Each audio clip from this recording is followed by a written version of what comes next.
এত সুখী নয় তো কারো জীবন, আদর স্নেহ ভালোবাসা জড়ালে মায়ার বাঁধন।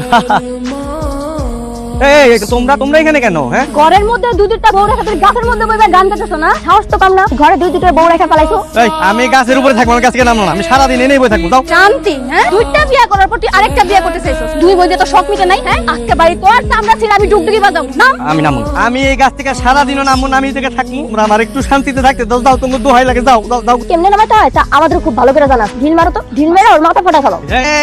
এই থামাই। তোমরা কি আমার বউ নাকি সন্ত্রাসী? হ্যাঁ, আমি তোমার থেকে একটু দূরে থাকতে চাইতেছি, একটু শান্তিতে থাকতে চাইতে, একটু থাকতে দাও আমারে। হ্যাঁ, আমি কি করছি? এগুলো তোরে কইতাছি বাবা বলে নাই নাই নাম না, আমি নামবো, আমি নেই। নাম নাম কইতাছি নামবি না?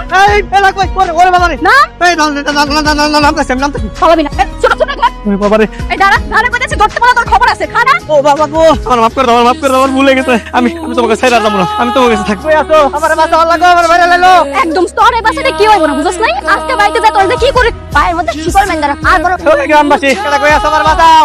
এটা কই আসো, আমার বাঁচাও লাগো। এই তোমরা কি আমার বউ না ঢাকাই তো? কোনো বউ কি পারে তার জামাইরে বেশি করলে বাইন্দা রাখতে? যেই স্বামী দুইটা বউ থাকার পর আরেকটা বিয়ে করতে চায়, বাড়ি থেকে পালায় যায়, বাইন্দা রাখবো না তো কি করবো? এই কেন আমি তোমার বিয়ে করতে গেছি? আমি কি বিয়ে করতে গেছি? তোমরা দুই সতীনে মিলা যে মারামারি করো, ওই মারামারির মধ্যে কোনো মানুষ কি থাকতে পারে? কি কইলে তুমি? আমরা মানুষটা তাই না? আজকে তুই তোমার এমনি বাইন্দা রাখ। কোনো না, আমার না অনেক প্রস্রাব পাইছে বুঝছো। আমি একটু বাথরুমে যাই, আমার একটু বাথরুমে যাইতে দাও। হ্যাঁ, কোনো দরকার নাই, যা করে না দাঁড়াই করি। আল্লাহ গো, আল্লাহ আমার উড়াই নিয়ে যাও, আল্লাহ আমার মরণ তো নাকি আল্লাহ। আবার মুখটা বকবক করতেছিস তুই? একটা কথা কবি না, দুইটা বিয়ে করছিস মনে আছে না তোর?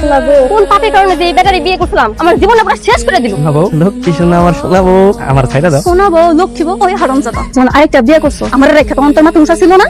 খায় থাক, তোর এটা শিক্ষা। আমার মতন এত সুখ নয়তো কারো জীবন। যদি নাই আমার বিউটিকে বাঁচাইবো। কোন শয়তানে যে পাইছিল আমার দুইটা বিয়ে করতে গেছি, দুই বউয়ের যন্ত্রণায় আমার জীবনটা শেষ। আই হায় কি রে মতি, তোর এই অবস্থা কি? সুন্দর কইস না, দুই বউ মিললে আমার মায়ের রাজি করলে বাইন্দার সারাদিন খাইতে দেয় নাই, আমার বাথরুমেও যাইতে দেয় নাই। তুই এই বউ নিয়ে সংসার করছিস লিগা? তোর দরকার আছে কোনো সংসার করা? এগুলোকে দূরে তালাক দিয়ে দে। আমি লাগলে আবার চেয়ারম্যান সাহেব আছি, চেয়ারম্যান সাহেবের কাছে যাই, কুমারনগর তালাক দেবো। প্রয়োজনে আমার জমি বিটা যা আছে সব বিক্রি করে দেবো, তারপর করে তালাক দেবো। ওগুলোকে আমি রাখবো না। আচ্ছা বুঝছি, কিন্তু চেয়ারম্যান তো আগের থেকে বড় লাগবে যে দেখা করবি। তোর তো শিকল দেপান, তুই কেমন যাবি? চেয়ারম্যান সাহেব ফোন দিলাম, তুই কথা বল। তারা কল দিতেছে। হ্যালো চেয়ারম্যান সাহেব, আমি মতিন যেতেছিলাম। কোন মতিন? ওই যে 2 দিন পর পর যে বললো ঝগড়া হয় বিচার নিয়ে আসো, সেই মতিন নাকি? জি চেয়ারম্যান সাহেব।